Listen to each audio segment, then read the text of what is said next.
walking through the valley of the shadows. I let them tell me who I was. I've been talking myself up onto the gallows. Every time I tried to walk away, I couldn't make it through another day. Everything seems being up an uphill battle. I was trying to make it on my own, my way. You were knocking on the door that I've been looking for. It was right in front of me. I was lost, but now I'm free. And I was blind, but now I see that your love is better than life. Your love is better than life. But I ain't turning back now. It's never so amazed how your love is better than life.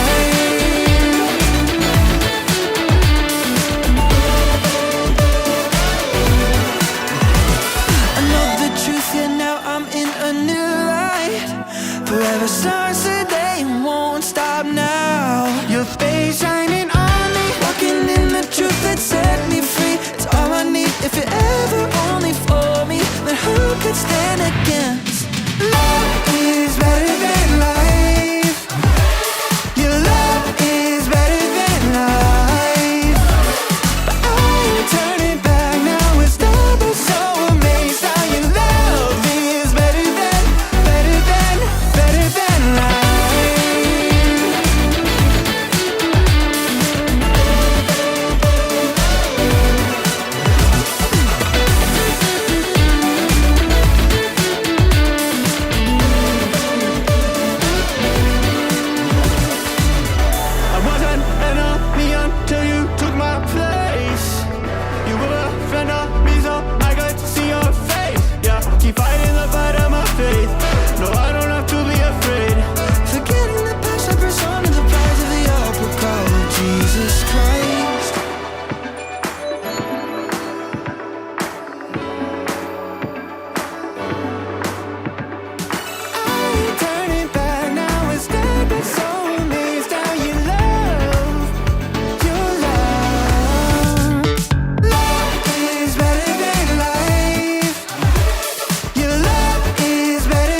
Hi, good morning. Hello, my name is Bernadette Patton.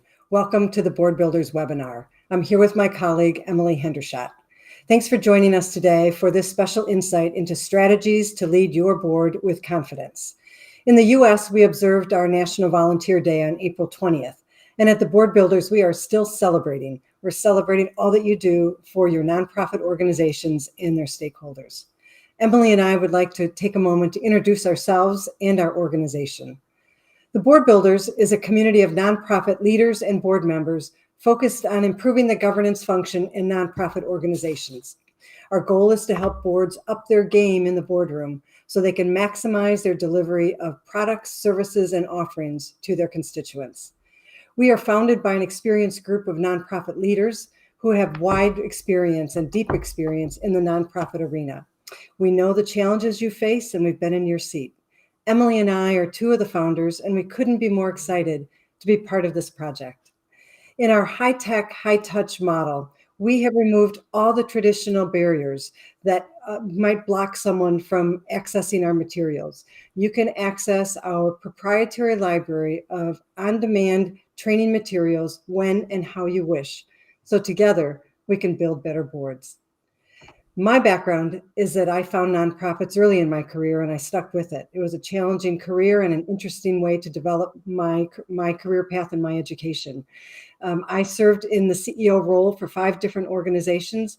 And after many years in the leadership seat, I transitioned my support of nonprofit leaders through executive coaching. And I continue to serve on 2 nonprofit boards. Emily, tell us about yourself. Well, good morning, and thank you, Bernadette. I'm thrilled to be here with you all. My name is Emily Hendershot, and I'm very passionate about associations and nonprofits, so happy to be part of this project as well. My experience is mostly with operations on that side, so serving as both the director of operations for a number of nonprofits and 501c3s and C6s, as well as an executive director. More recently, I've been doing some work with nonprofit boards, so both at the national and regional level, and currently serving as a secretary treasurer for an association nonprofit. So as we're all experiencing in this time, we know that boards of directors have the greatest impact on the organizations that they serve. And that's why we're here with you today to share some tips to help you succeed and be successful. So we're navigating difficult challenges right now. Now more than ever. And so I wanted to begin by asking you just a couple questions.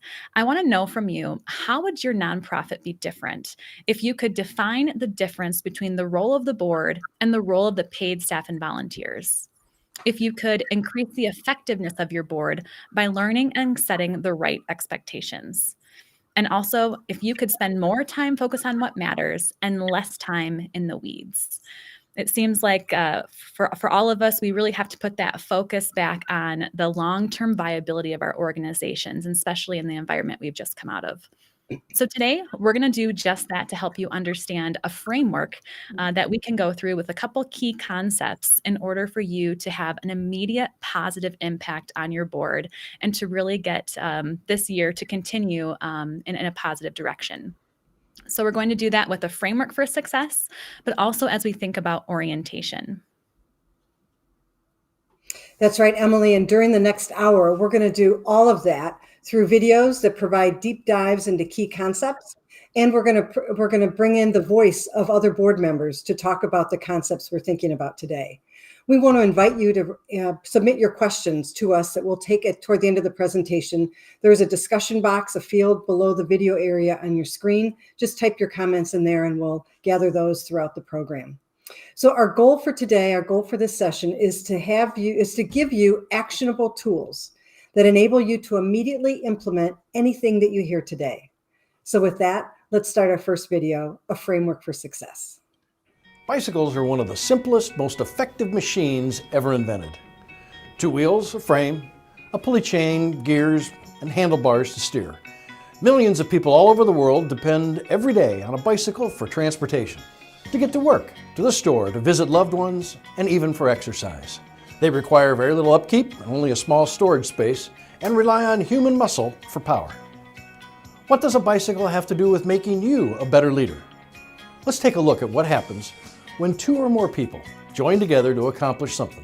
Here's our bicycle, 2 wheels with spokes, a seat, handlebars, a chain, and a simple frame to hold it all together. We've known since childhood that the front wheel of the bicycle steers. It provides direction. And the rear wheel provides power to propel the bicycle forward. I just love hearing the bicycle analogy concept. That was our colleague, Mark Thorsby, and I've heard him do that via video, but also live in person in board meetings. And it's always interesting to see around the room all the light bulbs that are going off, because this is the concept that we need to make a big impact. We're clearly defining the roles between governance and management by having this bicycle analogy. So this systematic process, when we're balancing governance and management, we're thinking about it in two ways. The first is that governance is really the establishment of the ends. That means that you're responsible for the strategy and the outcomes of the organization. But we also need management. That's how we execute those means. So let's look at the bicycle analogy again. We've got the front wheel and the back wheel. So power, right, is the back wheel pushing the bicycle along, and the front wheel is the steering, the direction. When we apply the governance concepts, that's governance, front wheel, and back wheel is management. And I like to think of this sometimes as strategy versus tactics. So again, front wheel setting that direction.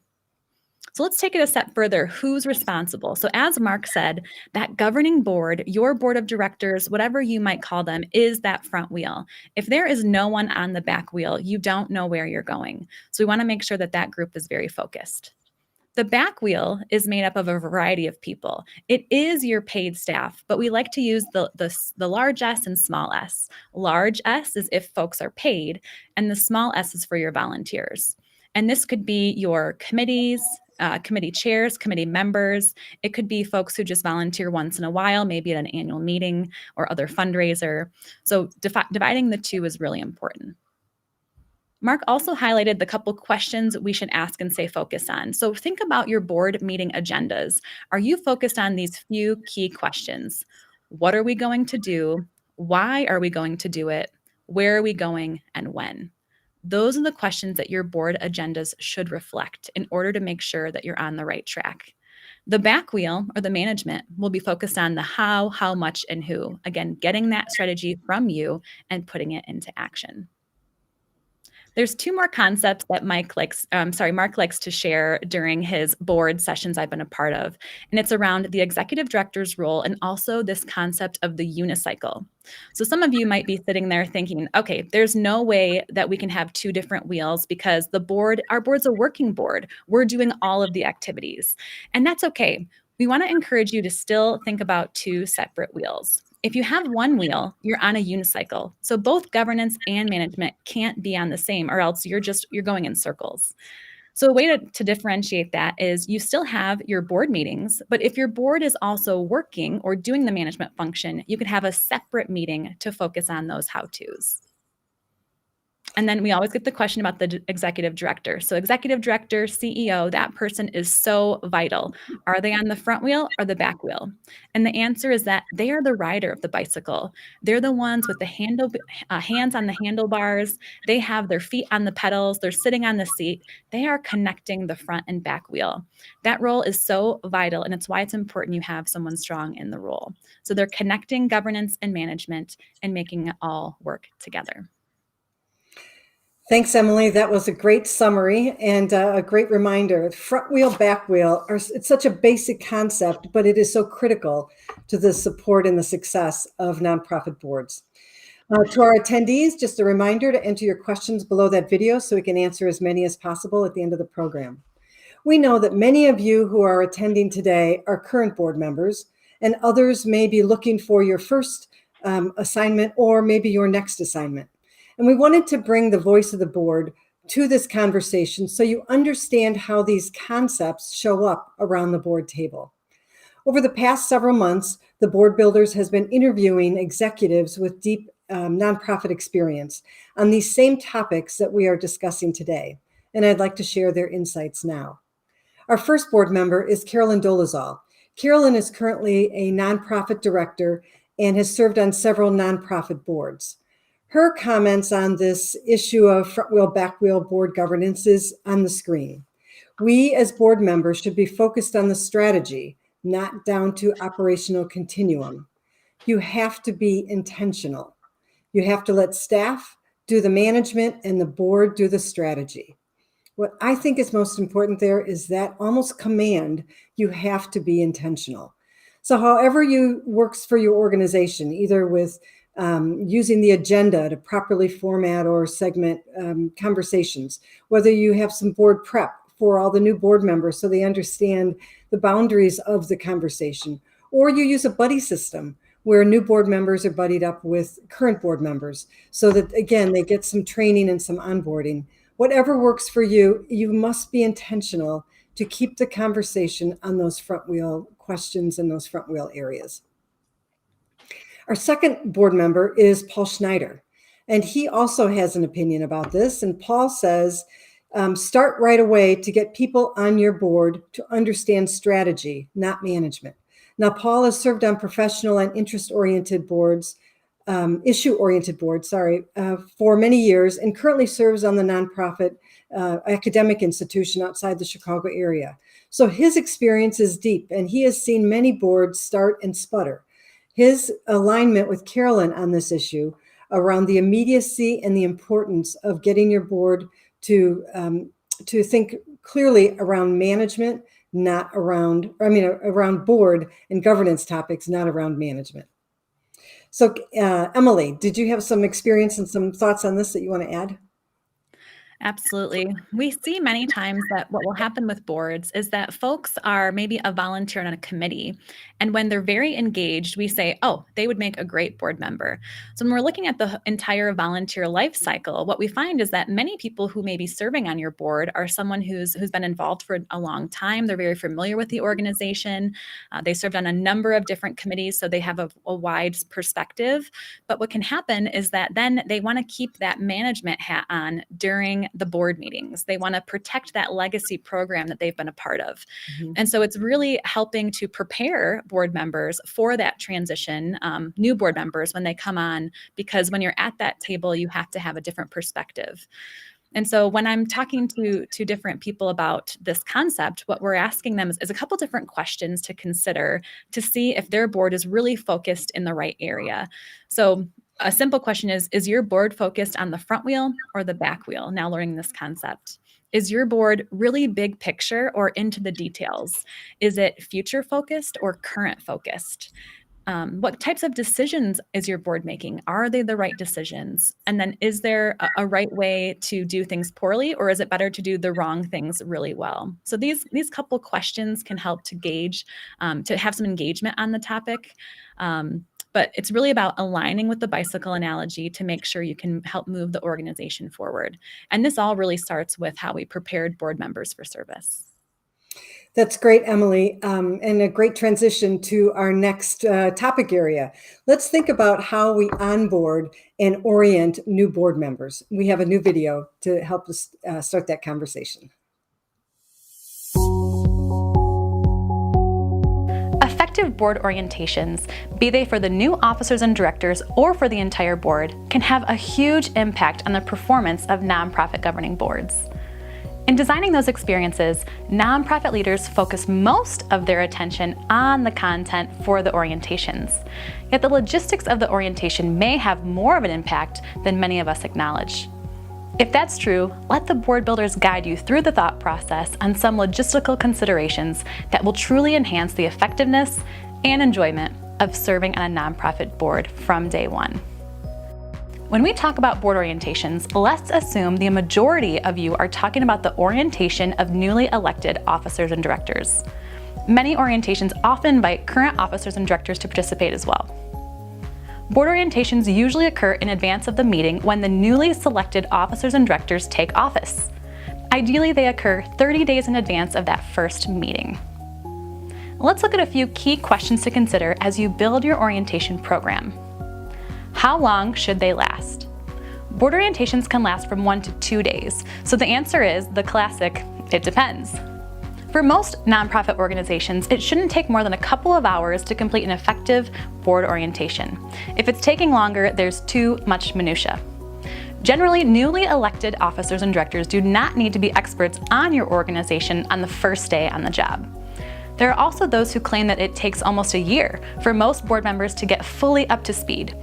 In those cases, it's time to examine the complexity of the board and the organization. As we know, complexity is the enemy of nonprofits. So who leads the orientation? The trend for nonprofits are clearly following those of our counterparts in the for-profit world. The Chief Executive Officer, Executive Director, or CEO designs and leads board orientation. That doesn't mean that the current or incoming board chair cannot be involved, nor that other board members are excluded. It simply acknowledges the importance of the relationship between the governing board and that of the Chief Staff Officer, Executive Director, or CEO. The continuity that role provides is imperative to the success of the organization, as the governing board is constantly changing. What materials are usually provided to participants in advance of board orientations? In far too many cases, too much. Remember, board orientations are conversations about how the board gets the work done, not about how the staff gets their work done. They're conversations about the direction of the organization, not roadmaps on how to get there. And they're conversations about the mutual expectations officers and directors have of the organization and the organization has of the new officers and directors. A copy of the organization's strategic plan, a copy of the bylaws, and a copy of the budget is usually sufficient. The more you provide in advance, the greater expectation you're adding to the newly elected officer and director before there is any discussion about what the mutual expectations are of one another. Have the important conversations first, before assuming the stuff the new officers and directors need to be in order to be effective. Can board orientations be done virtually? Excellent question, and the answer is an enthusiastic yes. Using any video conferencing technology, in-person board orientations can easily fit into a virtual setting. Be careful with the use of too much PowerPoint because you want to maximize the gallery view or conversation so that everyone can see one another. Remember, this is a conversation, not a webinar. Should we do some team building activity with our new officers and directors? Be thoughtful in approaching this topic. Integrating your new officers and directors into the rest of the governance team is far more important, so leave the team building exercises until you have the entire team assembled. While content is still king when it comes to board orientations, the look and feel and the logistics have an impact. And if you're trying to make a good one on the newly elected officers and directors, then it's important to pay attention to those elements as well. If you have questions about the logistics of board orientations, join us in the online community to learn more and hear what other boards are doing.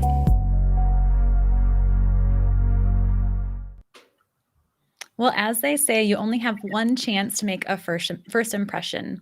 If we apply those principles to orientation and boards, we know that it would be a critical piece of the board culture for your organization. So when you're onboarding new officers and directors, we really want to make sure that we're welcoming them to the enterprise in a positive way.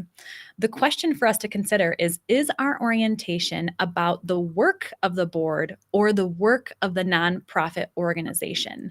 Many times you'll see orientations full of details about the nonprofit instead of how the board functions and what the culture is. So when we're thinking about this, we want to kind of review different key concepts. We want to make sure that our new board members understand the difference between governance and management. We want them to understand that the board is outcome driven and what the decision-making authority is within the organization. This is really important for folks to know right away as they're joining our boards. It's also important to define the role of the CEO or executive director. How board members may have interacted when they were on the management side as volunteers will be different than how they interact at the board level. Again, work of the board versus work of the organization. What are our priorities as a board versus the priorities of the organization? And then thinking about orientation, we really want it to be interactive and engaging. There's many times you could put together a PowerPoint that you're used to sharing with potential members or donors that has all the information and history on the organization, but it really needs to be a focused discussion on outlining these different items. That's the way you'll be able to bring people prepared to the board table and ready to chip in right away and help move things forward as you're working towards your mission.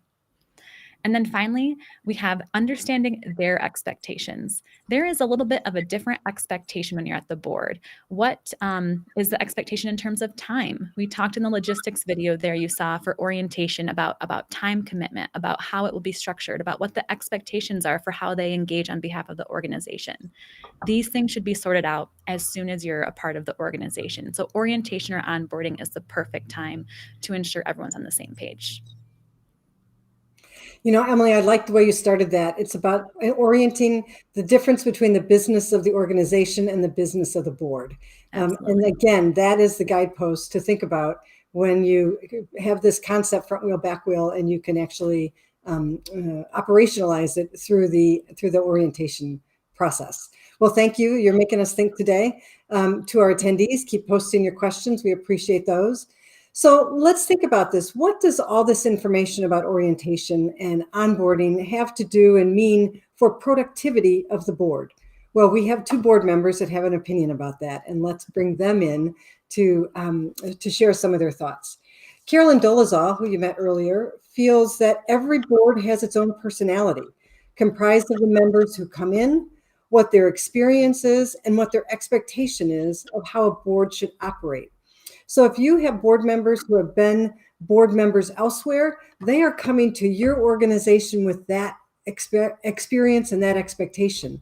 And you may need to reframe that so that you can create the expectations and experiences and the behaviors to align with the board behavior that you're looking for. Also, Paul Schneider has some thoughts on this, and you met Paul earlier. He says there is a risk of getting too involved with management. It can send mixed signals to staff and stops the organization from moving forward. So this, again, aligns very closely with Carolyn and also aligns with the comments that Emily made. As board members come to your organization, they have experiences, they have backgrounds, they've heard other friends talk about what being a board member somewhere else was like. You need to create the environment to create the behaviors, the desired behaviors that you're looking for your board and your organization. Emily, how about some other comments? This is a really interesting one. It seems like everyone's experience with orientation and onboarding varies, and it varies dramatically. We have some people who were asked to show up to the first board meeting and had no expectation of what that would look like. Maybe they had an interview process when they were going through the nominations piece of that. But for the most part, maybe they show up and are expected to be ready to go.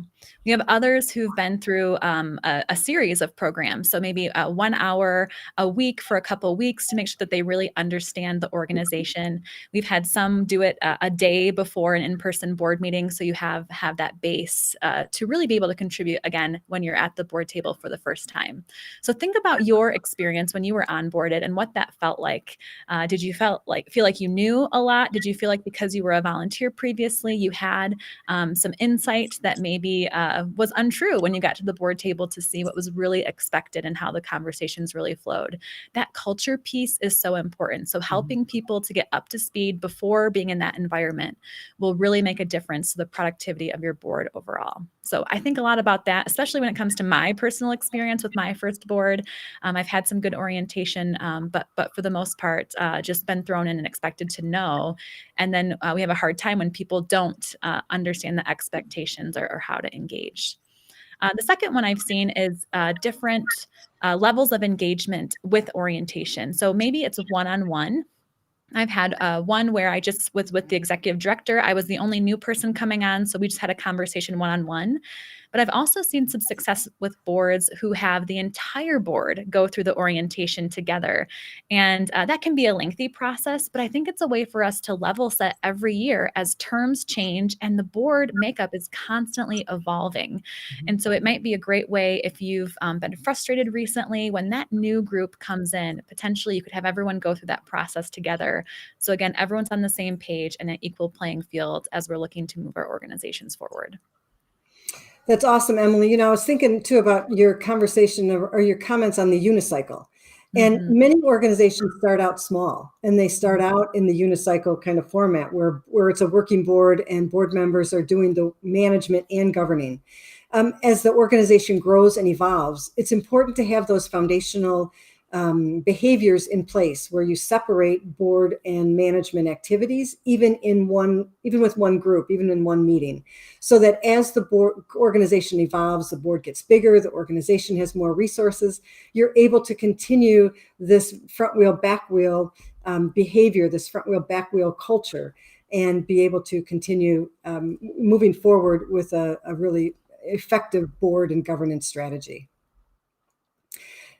Anything else before we keep going? Yeah, I think all the points that you made are great. I would just encourage anyone to really think about the onboarding of those folks and how they engage, because I've even seen with some, you mentioned earlier, mentoring program or having board members who are new matched up with folks who've been around. I've seen that work really well, but sometimes that can be hard too because they only have one perspective from one person. So making sure you're being as inclusive as possible and allowing people to engage across the board would be important. But yeah, good stuff. Awesome. Good. All right.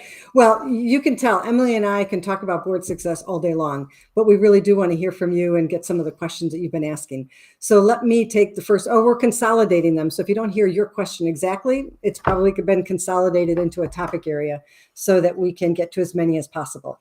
But I will take the first question, and it has to do with time, which we were just talking about. How much time should a nonprofit board member spend monthly on board business? I wish there was one magic answer. But what's important is that you separate board time from volunteer time. So you still want your board members to continue volunteering. You want them to help out at the car wash, supervising the young people if that's what you do, or you want them to help, use their contacts to create that fantastic board or conference agenda, perhaps making those phone calls to key donors. So you still want that volunteer time. Now it's about managing the time that you're asking them to be a board member. For those months where there is a board meeting, there's definitely going to be a bigger commitment. So you have a little bit of prep time, you've got the board meeting itself, and then you have some follow-up. So think about what a reasonable expectation is for that. Most people think 2 to 4 hours a month is not unreasonable, because some months will be less than that and some months maybe more. So if you can average out perhaps 2 to 4 hours a month for board business, that is likely going to be reasonable. You probably won't get too much pushback from your board members if that's what you're asking. But you want to make sure that you're not cutting into the volunteer time because you still need those volunteer activities conducted. Yeah, I really love this question, Bernadette. I think we don't ask it enough at the board level because odds are everyone comes to the table with a different expectation. So I've seen our colleague Mark do an exercise before that you could consider doing with your board, where everyone during orientation or maybe your first board meeting of the next cycle, have everyone write down how many hours a month you think you should spend on board business. And don't write your name, don't show anyone the answer, but have everyone put that in a pile and just see what the consensus is. I think people will be surprised to find that it varies widely.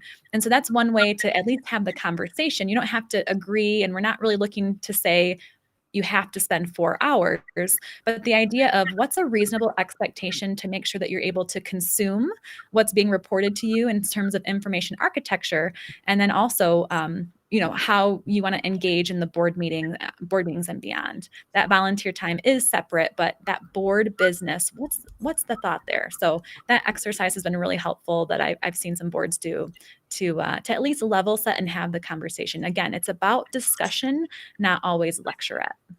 And it's probably too, are you in a normal time for your organization, or is there some kind of crisis, some kind of executive transition, some activity that would demand more time temporarily from your board? So there's not one single answer, but there's certainly some themes to keep in mind. Absolutely. Let's head to the next question, Bernadette, one for you. When we think about boards and trying to get us into that mindset of the front wheel, back wheel, this question is, what do you find helpful in terms of getting your board to buy in? It's a great question. I would use some examples of times where it hasn't worked because you didn't, right? So think about some times where the board has gone off the rail, where they have gone to corners of the room to create the next newsletter. and you've lost all of that quality time to be able to visit and think about how a new medical finding might impact your constituents and what your organization can do about that. So I would think about use examples of when it would have been beneficial in your organization if you had this front wheel, back wheel culture and the front wheel, back wheel style. And that might be one way to start a conversation, that it is not a lecture. It's not a demand. It's more of, what do you think about this experience we all had, and could it have been better? Emily, what do you think? I love how you said that, Bernadette. You have just such a presence. I could see being in a board meeting with you and being really willing to talk about that. That's excellent. I don't know that everybody's willing to talk about it. Yeah. But thank you. One thing I was thinking about that's very actionable, and I tend to be very data-driven at the board level. Information architecture is very important. The information you're receiving from the organization that you're serving on the board for. And so an idea here is to go back through your last 1 or 2 board meeting agendas and just write, based on each agenda topic, if you thought it was front wheel or back wheel focused. Now, maybe the topic was front wheel focused, but when you got down to the discussion, if you look through the minutes, it's very back wheel focused. So you could do that and get an idea of the percentage of time you're spending in both places, with the goal of moving to 100% front wheel governance strategic during board meetings, and keeping that back wheel to the staff and to committees and other times. But that agenda, those meeting minutes, they're going to tell you the facts of what you've spent your time on the last 1 or 2 board meetings. That would be a great place to start. Now, once you collect that information, and how you present it, right, is important in that conversation. But you could socialize it. If you're not an officer, socialize it with your officers, your executive director or CEO, and then figure out how you can add that as an agenda item to your next meeting so that everyone can level set and refocus.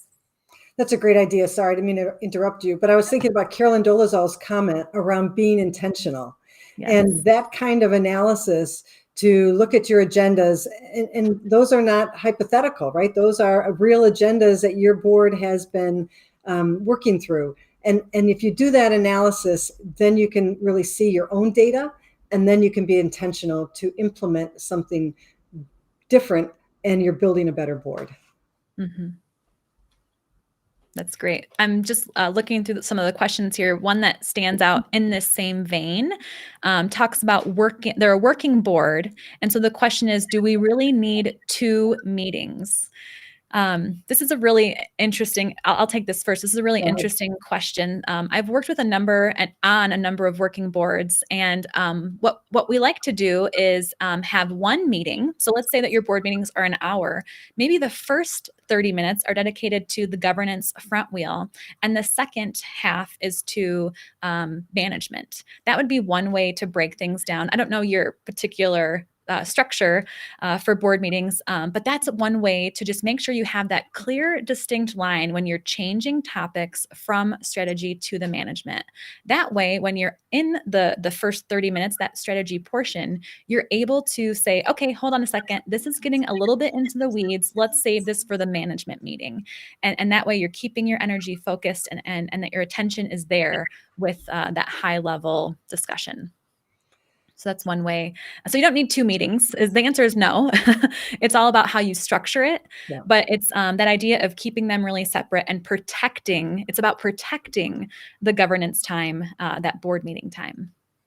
And not letting one bleed into the other, and more likely letting governance time bleed into the management time.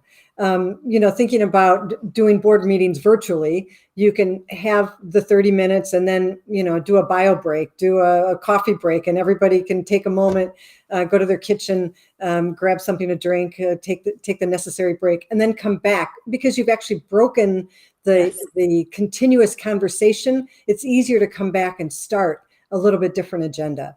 When you're in person, and hopefully soon we'll all be able to do this again, maybe there's a breakfast meeting or a lunch meeting. So you hold your governance meeting before the food is served. You have your meal, you network, and then you spend time afterwards on the second part of the meeting, the management section. So there's ways to structure it, but people don't have to come twice, right? You can still do everything in one sitting. It's just about how you set the agenda.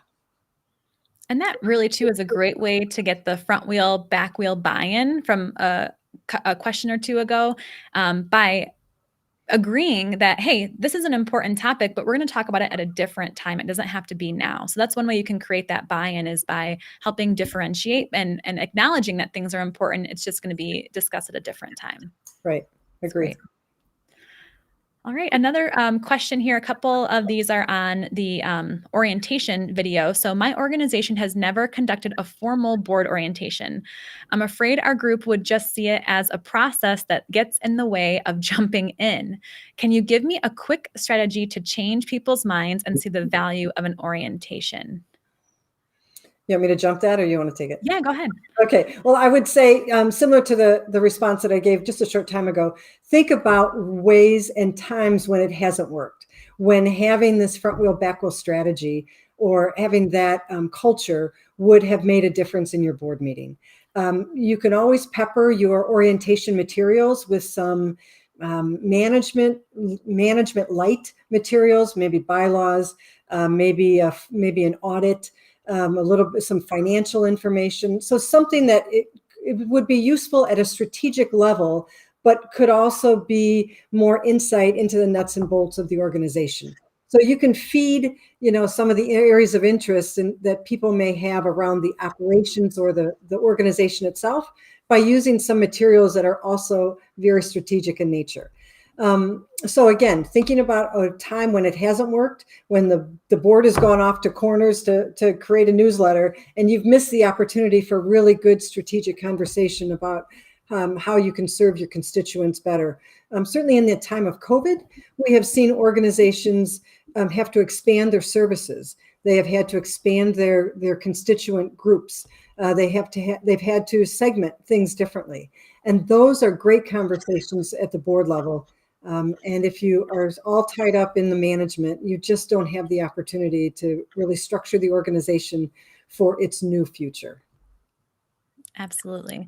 And maybe your orientation to get things started and to get that buy-in is simply the new people coming in. So it's not taking up the full board's attention, but you're able to at least spend a little bit of time with those new folks to bring them to the table in a positive way. And then if that's successful, if those people are able to really jump in, you could take it a step further to do the full board. Yep. But great points, Bernadette. Yeah, thank you. There's a question here about chairing a committee. And I love this because it goes back to our front wheel, back wheel. And so it's about chairing a committee and how sometimes that reflects the status of being on the board. Mm-hmm. So how do we change that culture to follow the front wheel, back wheel model in a way that board members don't feel their roles are diminished? This is a great question. I can start this one if you want. Sure. What I would take a look at is, of course, you want board membership to be a status in your organization. You want the best to aspire to be on the board and to be a leader in your organization for whatever your mission is. So you want to be able to keep that status symbol of being on the board, and that's important.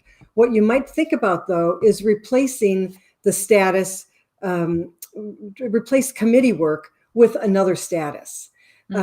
If someone has to be on a committee, perhaps assign them to a committee they had not grown up in, they had not come up through the organization in.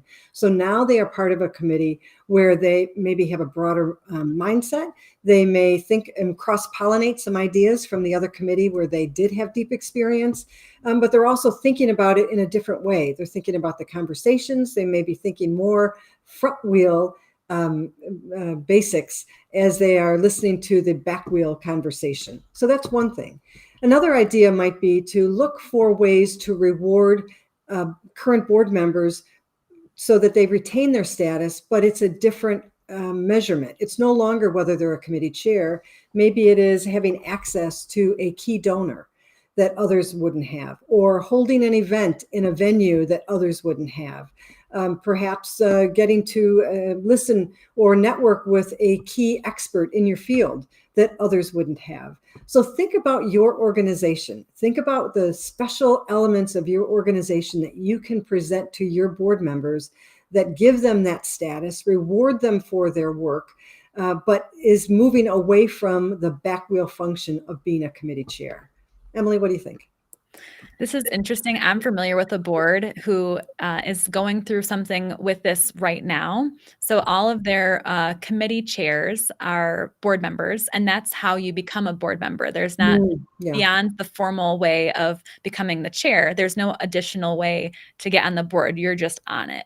And so they've, as a board, decided, okay, we want to stay on the board, but let's remove this attachment to the committee chair piece.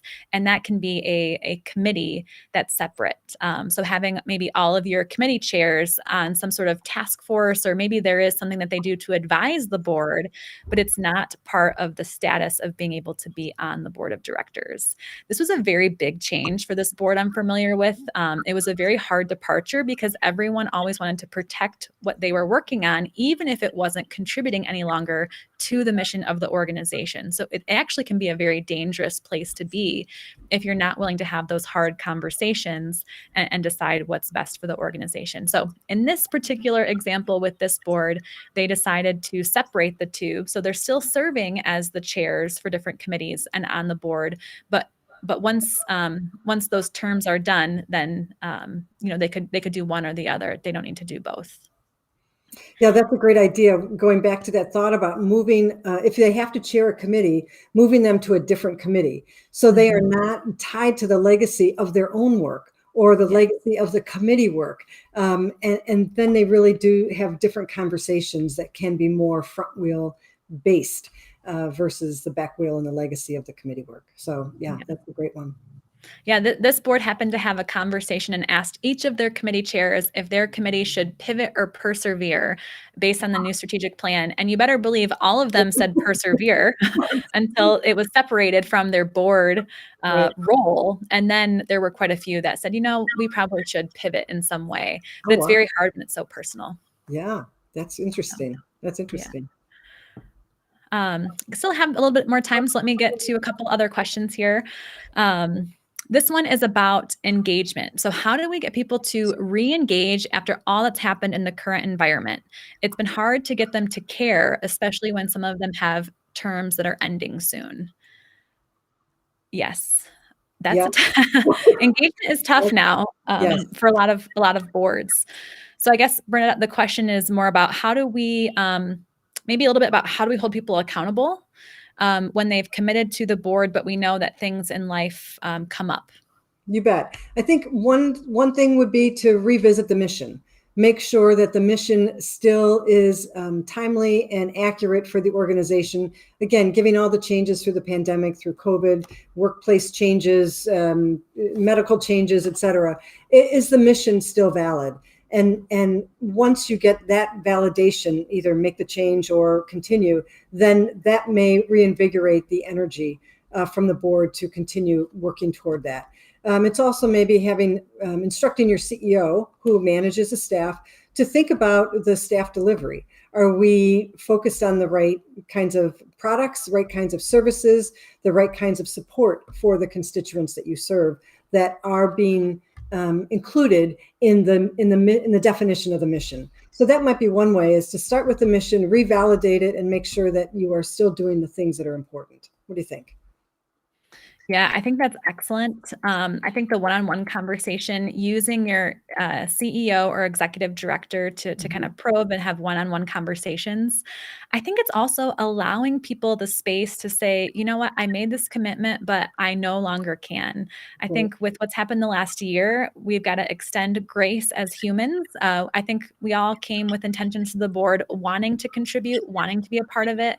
But I think sometimes it needs to be okay for us to say, you know what, enough's enough, and I'm going to need to take a step back. And if we are all focused on the long-term viability of our organizations, if we're all focused on what's best for the organization, I think giving people the space to do that is really healthy. And I'm hopeful that people would accept that. Now, if you have some people on your board who they're not attending meetings, they're not responsive, this is where orientation is actually really important, because the expectations are set. But now in our current environment, it may be time just to have a quick conversation at an upcoming board meeting to say, are these things still true? Do we need to make some shifts? I know we've had some boards who used to meet 4 times a year in person for a couple of days. Now they've moved to monthly Zoom meetings that are much shorter. So if the commitment has changed because of the environment, that would be one thing to consider too. It might have been easier for them to get away with focus time, but the day-to-day might be too difficult. So it's all about discussion. That's true for orientation or beyond. But again, just making sure people understand the expectation. And if you need to reset it, resetting it in a way that's collaborative. Emily, that's a great idea. As you're talking about the human element, right? There are some people whose lives have been topsy-turvied through this pandemic, who just cannot continue making the commitments that they had made before. How many people have relocated, right? Moved out of their city or their area because they can now work remotely in their professional world. And they may no longer be able to do something that was a local soccer club or local professional organization. They just don't have that interest, and therefore they're just, the time is not going to be as prioritized. So having that human consideration is so important. We are talking about nonprofits after all, right? When we are thinking about the greater good. So those are great points to think through about the human element. Yeah, absolutely. We're all just trying to make a difference. That's why we decided to be part of the board in the first place, right? We wanted to make a difference. We wanted to make an impact. And so giving people the space to be human, even with that desire and passion, is important. Right. There's another question here, Bernadette, about focus. And so there's a little paragraph, I won't read the whole thing, but just talks about how things feel very chaotic, right? Had to cancel a meeting for the association. People have been in and out, staff turnover. So the base of the question is, as a board, what should we be focused on right now? Well, great question. And you're in good company. I have no doubt many organizations are feeling this topsy-turvy place. I would go back to the mission, right? And revisit the activities based on, is it serving the mission? Is it fulfilling the mission? Has the mission changed? Has through the pandemic or just through time, even without a pandemic, would the services, would the focus of your organization have shifted?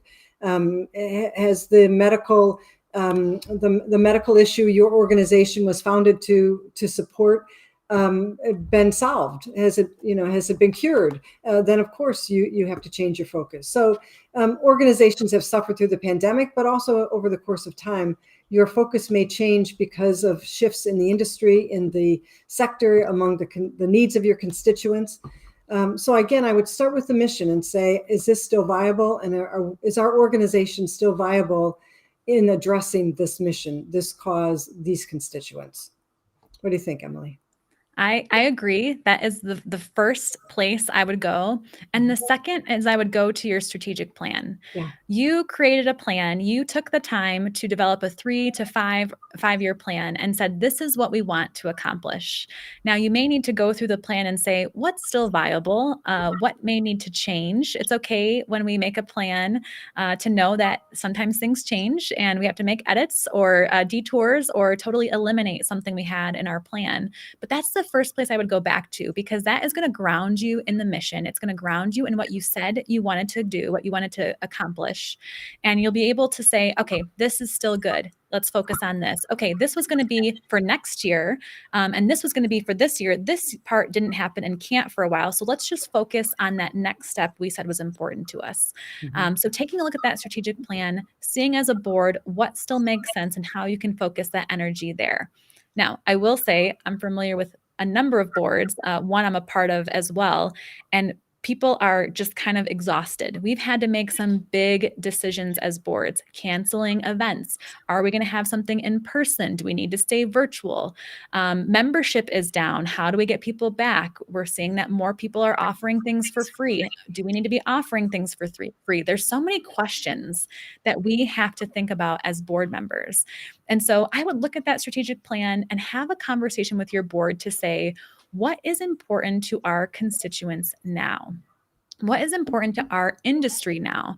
And figure out if there's something you can do. We don't want to insert something that distracts from where we were headed, but we may want to make a change, make a replacement. we have a lot of staff in the nonprofit world who are exhausted. They're trying to keep up with everything that the members, your constituents, your donors, your beneficiaries are feeling.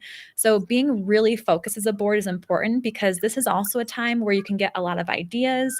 You can be pivoting because you see an opportunity, but that can be exhausting too. So start with your mission, head to your strategic plan and see what's still viable, and then take a little bit of time to say, where do we want to focus our time? Where can we tell everyone, from staff to board to committee chairs to volunteers, that we want our energy to be spent right now? Because if we're all moving in different directions, we'll get nowhere fast. That's great. And I love the idea about the strategy. Another idea is even a listening tour. So reach out to your key donors, reach out to your key providers, your key supporters, maybe even some past presidents, past chairs, and ask them what their perspectives are on your industry, on your or on your segment of the nonprofit area, and see if you are reading things the same way that the market is reading them. Emily, when I'm listening to you and I talk about this, we are both really talking about the front wheel. Neither of us have said, let's design a new program, let's write new newsletter articles. Those are all the back wheel kinds of things. Just in this short conversation, we are all talking about and only talking about front wheel activities. And these are meaningful and significant contributions to the organization that will set the stage for the organization's future. So it's sometimes hard to think, well, if I don't do that, what do I do? And we're naming and we're identifying some things that are really critical for the front wheel and for the board to be able to be impactful. Yeah, that reminds me of an organization. I'll just share a quick story. Organization that I'm familiar with, that they decided when the pandemic hit last year, they were going to do weekly webinars. They were going to just put out a ton of content to help their constituents and members. And what happened is that things got topsy-turvy really quickly because we were trying to do so much, and the direction was really tactic focused and not strategic. And so you really have to step back. It's okay to take a pause right now and decide how that energy should be spent. Because when you're thinking about all of your resources, it's your financial resources, but it's also your human resources. And that's your staff, your volunteers. And we have to be just aware of those levers and when we should maybe move things forward or not. And so you'll get some great feedback from those people who are talking to your members as well. But yes, keeping focus on strategy. We didn't talk about new programs. That may be something you would want to do, but really looking to see front wheel conversations, what comes from that. That's great. That was good. Good questions. Yes. Good. I think we have time. We got a couple minutes here.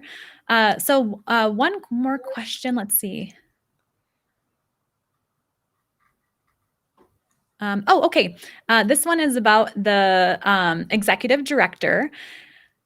Again, there's a little bit of context here, so let me just, okay. So what do we do when our executive director isn't being helpful? Okay, so it sounds like there's an executive director who's, front wheel, back wheel, but maybe isn't helping guide the board. How should a board react in that situation? Well, does the executive director know what you want from them? That would be one place to start, is to say, does the executive director understand what their role is and what the board is looking for? And especially, during these past year and a half, things have changed, no doubt, and things may have gotten muddled and mucked up. So one is maybe have a straight conversation with the executive director. Do you realize that this is what we're looking for? And are you able to provide that? So I would say that's a number one. Make sure, again, going back to Emily's instruction, maybe to have conversations. It's about having conversations and discussions. And number one would be talk to your executive director and say, do you know this is what we're looking for? We're not getting it. And do you understand? Are you able to provide it? Do you have the skills? They're going to say yes, of course. Do you have the skills? Do you have the talent in your organization? But then really get granular with what it is that you're looking for to make sure they understand. That would be a first step. Yeah, that's a great first step. And just a point of clarification for our audience is that if you are a director on the board, but you are not an officer, that's something that you could take to your officers so that they can then have the conversation with the executive director or CEO. If you don't have those lines delineated on whose responsibility that is, make sure that you have that conversation with your officers. Um, it's the role of the board to manage the executive director or CEO. It's the role of the board to rate the performance of how they're doing. It's the role of the board to set what those expectations are. What are the measurable goals you want them to reach? So they are your staff person that you manage. And so making sure that there is some sort of review process that happens once a year, or that there's some sort of feedback process, so that everyone's always in alignment. Because when that role, when you're the person, the executive director, CEO, bicycling, when you're sitting on the seat, hands on the handlebars, pedaling, you can't have that person not be in alignment with the two wheels.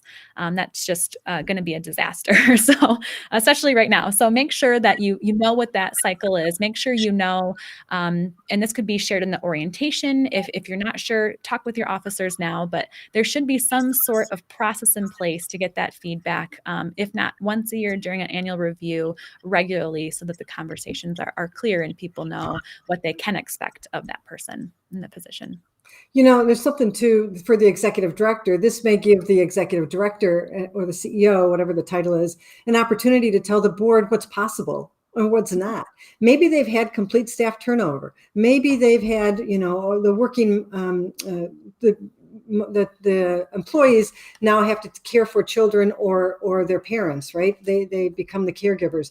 Maybe the time that the staff used to be able to have, or the talent that you used to have on the staff, is no longer there. Maybe you've lost volunteers who have relocated, who have had to give up their roles because of their work pressures or their personal pressures. So it's an opportunity for the executive director or CEO to be able to tell the board, here's how things have changed internally, and it's going to take me time to get back to a place where I can provide this kind of support or this kind of service. So again, it's about a conversation. And the sooner you have the conversation, the more you're able to really retrofit where you need to, how you need to go forward, and with what kind of tools or resources. Conversation is great. Excellent. Well, thanks, Bernadette, for helping us to answer all of those questions. There are still a couple more, so we'll post a couple of them on our blog. So you can head over and we'll answer them there. That'll be up by tomorrow. But if you have other questions about concepts related to governance, we do have a full library to help you lead with confidence. So if you visit theboardbuilders.com, you can learn more. We do have a subscription program, but there are different modules that have a number of videos and handouts and workbooks that you can go through to really learn for yourself, but then also how to lead your board with confidence. Again, focusing on the work of the board as opposed to the organization. If you're interested, on our homepage, there is a free mini course on the bicycle analogy. So you saw one of the 3 videos included in that, but there's also a handout there if you want to share it with your board. That's great. And now you know how we've been spending our time during COVID. It's writing all those courses and creating all kinds of resources to help you build better boards. So there's plenty of free resources in addition to the subscription. We have short videos on hot topics. We have blogs. We have other replays of prior live events. So surf around on the site, and you'll find all of those kinds of resources.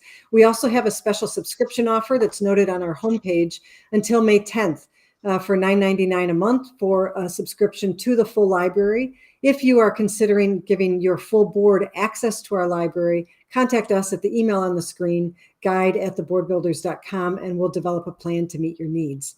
We are also very active on social media, so you can search for The Board Builders on LinkedIn, on Facebook, and on Twitter. And certainly keep that email address handy and write to us if we can help you in any way. We'd love to hear what's happening in the nonprofit area, among boards, and so that we can create training materials or help others get through maybe some of the challenges that you're experiencing. So thank you. Absolutely. And on behalf of Bernadette and my colleagues at the Board Builders, we want to thank you for joining us today. We appreciate you spending some time learning more about some tips for board success. The work you do is so important, and we appreciate all you're doing for the communities, causes, and industries that you support. So thank you, and we're happy to serve as your guide on your journey to a better board experience. We'll see you next time.